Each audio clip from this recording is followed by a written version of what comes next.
8 సంవత్సరాల experience, evidence based గల ఆయుర్వేదిక multi speciality hospital KSUC hospital మన హైదరాబాద్. సినిమాకు ముందే మీరు ఒక మంచి రైటర్ అని చాలా మందికి తెలియదు బ్రదర్. అంటే మీరు వద్దులే పేరు వేసుకోవడం ఎందుకులే అని చెప్పేసి మీరు డైలాగ్స్ వరకు రాసి మీ పని చూసుకొని వచ్చేసారా, మీ రెమ్యునరేషన్ తీసుకొని, లేకపోతే అట్లా ఏం డిస్కషన్ ఇబ్బందులు తప్పదు నీ పేరు వేయరు అని అట్లా ఏం లేదు. ఆ డిస్కషన్ ఇప్పుడు రోషన్ డైరెక్షన్ చేస్తున్నాడు. రోషన్ నాకు బాగా క్లోజ్ ఫ్రెండ్. డార్లింగ్ రారా ఇది కొంచెం ఇబ్బంది ఉంది, ఇది ట్రాష్ పెట్టంటే రోషన్ కోసం వెళ్ళి పని చేసి వచ్చా. అంతలో అలా అయిపోయింది. సో నేను సీరియస్ ఎప్పుడు తీసుకోలేదు కదా దాన్ని. ఇప్పుడు నా ఫ్రెండ్ ఎవరు డైరెక్షన్ చేస్తున్నారు, అరే కొంచెం ఈ కామెడీ ఎపిసోడ్ వర్కౌట్ అవ్వట్లేదు రారా, వెళ్ళి 2 రోజులు కూర్చోవడం, వర్కౌట్ చేయడం, రాయడం. అల్లు అర్జున్కి రాసిన డైలాగ్స్ లో మీకు బాగా నచ్చిన డైలాగ్ అంటే రుద్రమదేవి సినిమాలో గోనగన్నారెడ్డి క్యారెక్టర్ రాసింది రాధసింహ గారు. ఓకే, ఆ సినిమాకి ఎస్పెషల్లీ రాధసింహ గారు రాశారు. కాకపోతే తెలంగాణ మాండలికలో రాయాలి కాబట్టి రాధసింహ అన్నకు నా మీద బాగా పట్టు, ఇప్పుడు బాగా రాస్తాడని. సో నన్ను తీసుకెళ్ళాడన్న. నన్ను తీసుకెళ్ళినప్పుడు రాధసింహ అన్నను బన్నీ అన్న కూర్చొని వాళ్ళు వర్కౌట్ చేస్తున్నప్పుడు నేను సడన్గా వింటూ వింటూ వింటూ నాకు ఒక ఐడియా వచ్చింది. అన్న ఇలాంటి సిచ్యువేషన్లో ఇలాంటి ఒక పార్ట్ చెప్తే మీకు బాగుంటుందేమో అంటే ఏంటంటే ఆ సౌండ్ ఒకటి చెప్పగానే ఆయన షాక్ అయ్యి భలే ఉంది భలే ఉంది భలే ఉందని అప్పుడు మళ్ళీ రాధసింహన్న, గుణశేఖర్ గారు వాళ్ళందరూ కూర్చొని ఆ డైలాగ్ని ఆ చరిత్రలో ఆ బ్యాగ్ తీసుకెళ్ళి అక్కడక్కడ ఏమున్నాయి అవన్నీ యాడ్ చేసి దాన్ని పెట్టడం జరిగింది. సో దానిలో బన్నీ అని చెప్పే సామెతలు కూడా ఉంటాయి కొన్ని, అవి కూడా నేను ఆల్మోస్ట్ 70-80 కలెక్ట్ చేసి ఇచ్చాను. సో అలా మీకు బాగా నచ్చిన డైలాగ్ అదే అదే అంటే నేను చెప్పిన అంశాన్ని తీసుకొని వాళ్ళు ఆ కథకు అనుగుణంగా మార్చి సెటప్ అది ఉంటుంది కదా. ఎండ్లో ఇంటర్వెల్ బిఫోర్ యమలాడ రాజన్న, కొండగట్ట అంజన్న, కొమరెల్లి మల్లేశ, శ్రీశైలం మల్లన్న, బద్ది పోచమ్మ, బాలనాగమ్మ, సమ్మక్క సారక్క, 70 కోట్ల దేవతలు, 30 కోట్ల మునులు, 60 కోట్ల అయ్యల సాక్షిగా అని నేను ఒక ఎమోషన్లో ఒకటి అరిచా అనమాట. ఓకే, దాన్ని అప్పుడున్న రుద్రమదేవి గారి కాలం నాటి ఉన్న దేవతలు ఎవరెవరు ఉన్నారు, ఇప్పుడు నేను చెప్పిన దాంట్లో ఎవరు లేరు, లేటెస్ట్ దేవతలు ఎవరు, అప్పటి వాళ్ళు ఎవరని మలిచి దాన్ని వాళ్ళు చేశారు. ఓకే, సో నాకు బన్నీ అన్న అన్ని ఫంక్షన్స్లో చెప్పాడు థ్యాంక్ యూ వేణు అని. కానీ ఆ వేణు నేనని తెలియదు జనాలకి, అది ప్రాబ్లం. నిజంగా వరంగల్లో దాంట్లో ఫంక్షన్, హైదరాబాద్ దాంట్లో థ్యాంక్స్ వేణు అని బన్నీ అన్న చెప్పాడు. అవును, కానీ అది నేను తెలీదు ఎవరికి. సో ఇప్పుడు తెలిసింది కదా ఈ వేణు ఆ వేణు. సో జైలవకుశలో ఫైట్ సీక్వెన్స్ ఉంది కదా, ప్రదీప్ రావు గారి దగ్గరికి వెళ్ళి ఎన్టీఆర్ అన్న, తారక్ అన్న వెళ్ళి అదే ఆ చేపల ఫైట్ లా కావాలని కొడతాడు, ఇది కొర్రమట్టరా దీన్ని కాల్చి తింటా అని ఆ రౌడీలను కొట్టడం, ఓకే, ఆ మట్ట గిడిస ఇవన్నీ కొట్టడం, అది నాది కాంటెంట్. సో ఇద్దరితో మంచి ర్యాప్ ఉంది కాబట్టి వినన్నా. నెక్స్ట్ జూనియర్ ఎన్టీఆర్ తోనా అల్లు అర్జున్ తోనా? వాళ్ళతో యాక్ట్ చేసే అవకాశం వస్తే చాలు నాకు. డైరెక్ట్ చేసేది ఫ్యూచర్, అది ముందు యాక్ట్ చేసే అవకాశం రావాలి. అదే అంటున్నప్పుడు అంత పెద్ద హీరోలని డీల్ చేసే క్యాపబిలిటీ ఇంకా అంత సామర్థ్యం నాలో లేదనుకుంటున్నాను నేను బేసిక్గా. ఇప్పుడు ఈ బలగం అనే కథ ఓన్గా నాలో ఉన్న ఒరిజినాలిటీ బలగం. సో దానికి ఏ ఇమేజ్ లేదు, అది ఓపెన్ ఒక రా కంటెంట్. ఇంత పెద్ద వాళ్ళకి ఎంతో పెద్ద ఇమేజ్ని టాలీ చేసుకొని సినిమా తీయడం అనేది నాట్ ఈజీ టాస్క్. దానికి ఇంకా నాకు చాలా మెచ్యూరిటీ లెవెల్ రావాలి, దాన్ని డీల్ చేసే సామర్థ్యం ఇంకా నాకు రావాలి. రాయడం పెద్ద ఇది కాదు, ఎగ్జిక్యూట్ చేయాలి కదా. అంత పెద్ద హీరోని ట్యాకిల్ చేసి ఎగ్జిక్యూట్ చేసే స్ట్రెంగ్త్ రావాలి ముందు. ఇంకా నాకు అది రాలేదని నా ఫీలింగ్. ఇన్ని వందల సినిమాలు తీసిన తర్వాత కూడా అది అంత ఈజీ కాదు బ్రో జనాలు ఏముందన్నది అని అనుకున్నంత ఈజీ కాదు.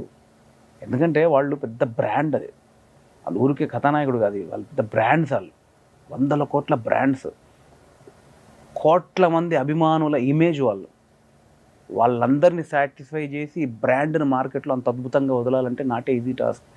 కమర్షియల్ డైరెక్టర్లని మామూలు ఉందే 4 ఫైట్లు లేదు అంటారు, అది చేస్తే తెలుస్తుంది.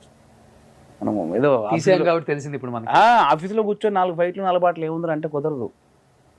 అది ఓన్లీ కథ కాదు, ఒక 100 కోట్ల బ్రాండ్ ఇమేజ్, కోట్ల మంది అభిమానుల ఇమేజ్ని టాలీ చేస్తూ కథ చెప్తూ అంతమందిని సాటిస్ఫై చేయడమే కమర్షియల్ సినిమా. నాటే ఈజీ టాస్క్ అది.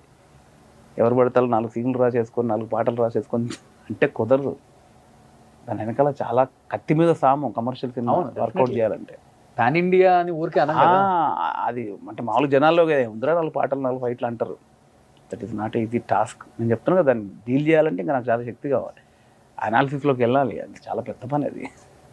సో నీకైతే ఉంది అది, ఇంకా నేను నేర్చుకునే దశలో డైరెక్ట్ చేయాలి పెద్ద హీరోతో. డెఫినెట్లీ బ్రో, ఎవరైనా స్టెప్ ఎక్కాలి అనుకుంటాం కదా. నేను బలగమని సినిమా చేశాను, నెక్స్ట్ నేను కూడా పెద్ద సినిమా చేయాలని నాకు ఆశ ఉంటుంది. అంటే ఎలా కమర్షియల్ సినిమాలు తీయగలరా మీరు, లేకపోతే ఫ్యామిలీ ఓరియంటెడ్? అట్లా ఏం లేదు, నేను డెఫినెట్లీ అన్ని జోనర్లు చేయాలని ఒక ఆశ ఉంటుంది. కాకపోతే నాదంటూ ఒక టచ్ ఉండాలి ప్రతి సినిమాలో అని అనుకుంటా. నేను జస్ట్ ఇప్పుడు స్టార్టింగ్లో ఉన్నా కాబట్టి, జర్నీ ఇప్పుడు స్టార్ట్ అయింది కాబట్టి ఇప్పుడు నేను బాగా నుంచి తేరుకోవాలి. ఎస్ఎస్ రాజమౌళి స్టాంప్ లాగా. ఏమో మీ మాట వల్ల అక్కడ దాకా రీచ్ అయ్యే శక్తి నాకు ప్రేక్షకులు ఇవ్వాలి. నాకు డెఫినెట్లీ ఏదైనా ప్రేక్షకులే అండి, మనకి ఆడియన్స్ ఇచ్చే లవ్వే మన ఇమేజ్ పెంచుద్ది. మనం ఏ స్టెప్ తీసుకోవాలి అనే ఆలోచన వాళ్ళు ఇచ్చే దాని మీదనే ఉంటుంది. సో ఐఎమ్ జస్ట్ లెర్నర్ అయితే డైరెక్టర్. సో దీని నుంచి నేను తేరుకొని నెక్స్ట్ ఆలోచించడానికి మొదలు పెట్టాలి. ఇలాంటి సబ్జెక్టులు వచ్చినప్పుడు పవర్ స్టార్ పవన్ కళ్యాణ్ గారు భుజం తట్టి గో హెడ్ అని చెప్తారు. డెఫినెట్లీ అవును. సో మీకు జబర్దస్త్ ఫ్యామిలీకి మెగా కాంపౌండ్కి చాలా దగ్గర సంబంధం ఉంది. పవన్ కళ్యాణ్ గారి దగ్గర నుంచి ఏమైనా కాల్ మెసేజ్? ఆల్మోస్ట్ వచ్చిందండి, బట్ సార్ చాలా బిజీగా ఉన్నారు. ఆల్మోస్ట్ మీట్ అవ్వాల్సిన పరిస్థితి, కానీ ఆయన చాలా హెక్టిక్ షెడ్యూల్స్లో ఉన్నారు. మా కాల్ వచ్చింది, మీట్ అయ్యే పరిస్థితి 2 సార్లు క్యాన్సిల్ అయింది కూడా. సో ఆల్మోస్ట్ మీట్ అయ్యే పరిస్థితి జస్ట్లో మిస్ అయింది.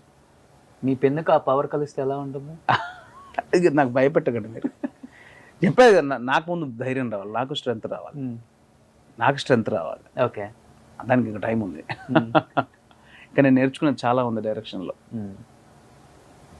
ఏం పవన్ కళ్యాణ్ గారి గురించి వేణు గారు ఏం చెప్తారంటే మీ మాటలు ఏం చెప్పగలరు? ఆయన జర్నీని చూశారు. అత్తారింటికి దారి వెళ్ళినప్పుడే పవన్ కళ్యాణ్ గారు, మేము అందులో నేను అత్తారింటికి దారి చేశారు. అవును, మేము సినిమా చేశాక ఆయనతో ఫోటో దిగడం బ్యాలెన్స్ ఉంది, ఆయనతో ఒక షార్ట్ బ్యాలెన్స్ ఉంది. భయంగా నిలబడ్డాం ఆలియానతోటి, అన్నతో ఫోటో సార్తో ఫోటో అంటే 1 ఫైన్ వచ్చాక ఆయన కూర్చోబెట్టి ఆయన ఎన్ని చెప్తున్నారు తెలుసా? పేరు నువ్వు ఉగ్గు కథలు చేసినావు కదా, ఈగా ఆడియో ఫంక్షన్ ఉగ్గు కథ చేసావా, ఫెంటాస్టిక్. ఆ మధ్యలో ఏదో యాడ్ చేసినట్టు నువ్వు ఏదో క్యాబ్లో మీరూస్ క్యాబ్ పైన చూసాను, నువ్వు క్యాబ్ పెట్టుకుని యాడ్ ఏదో చేసావు కదా. అంత ఫాలో అవుతారు ఆయన. పోనీ ఈసారి ఎక్కడ కనపడితే వేణు నువ్వు మొన్న బలగం తీసావు కదా నేను చూసి. డెఫినెట్లీ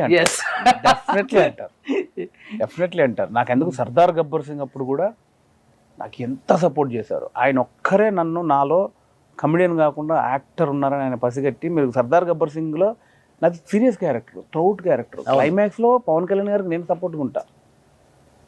ఆయన you are not a comedian, your actor, keep it up my boy. And Sardar Gabbar Singh అప్పుడు ఎలా I'm expecting you more from you in future వచ్చింది సార్. కానీ మీరు సర్దార్ గబ్బర్ సింగ్ లో చూడండి, అసలు సీరియస్ ఎపిసోడ్లో మొత్తం నేనే ఉంటా. నన్ను ఆయన అప్పుడే చూసారు ఒక యాక్టర్గా. మీరు కమెడియన్ కాదు సార్, మీరు మంచి పొటెన్షియల్ ఉంది, మీ కళ్ళల్లో ఏదో కనిపిస్తుంటుంది, నాకు మీ బాడీలోనే ఏదో నాకు కనిపిస్తుంటుంది, your not a comedian, your actor అని ఊరికే అన్నారు అనుకున్నా. ఆ వేషం ఇచ్చారు నాకు సర్దార్ గబ్బర్ సింగ్లో. సో ఆయన ఇంకో కిక్ అది అంతే. నేను ఓపెన్గా చెప్తా, ఆయన సినిమాలు వస్తే 2 వేసుకొని పోతారు రాత్రి 2 గంటలకి. మేము ట్రూ ఫ్యాన్, నాకు భయమే లేదు.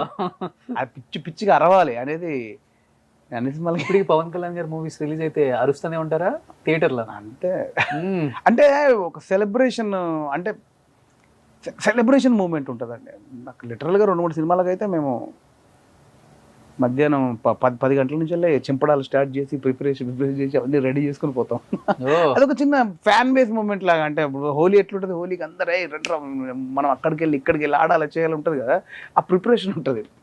కనిపించింది రీసెంట్ గా ఫ్యాన్ బై మూమెంట్ కూడా వాల్తేరు వీరయ్యలో బాబీ అన్న డైరెక్ట్ చేస్తే ఒక ఫ్యాన్ బాయ్ ఎలా చూపించాలనుకుంటాడు ఆయన హీరోని, అలా ఫ్యూచర్ లో పవన్ కళ్యాణ్ గారిని అలా చూపించారు వేణు గారు. గాడ్ గ్రేస్ నాకు అంత పవర్ రాలి, అవకాశం వస్తే డెఫినెట్లీ. సూపర్. సుమన్ టీవీలో మీ పర్సనల్ అండ్ బిజినెస్ ప్రమోషన్స్ కోసం కింది నెంబర్కి కాంటాక్ట్ చేయండి.